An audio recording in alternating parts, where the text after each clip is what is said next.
మీ అమ్మ తీయని గురుతుగా ఇచ్చిన కానుక నీవమ్మా, ఈ పేద హృదయంలో నా ఊపిరివే అమ్మా. నాకున్న వెలుగుల మేడ చలువల నీడా నీవమ్మా, నా మనసే మెత్తగా పరిచా పడుకోవే అమ్మా.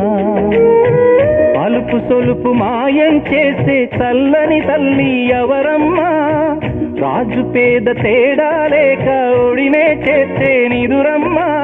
ఊహలలోని లోకంలో ఊయల వంటి కునుకులలో నువ్వు హాయిగా తీయగా అలా తేలిపోమ్మా. జోలాలి జోలాలి జోలాలి, జోల పాడుతా బజ్జో నా తల్లి.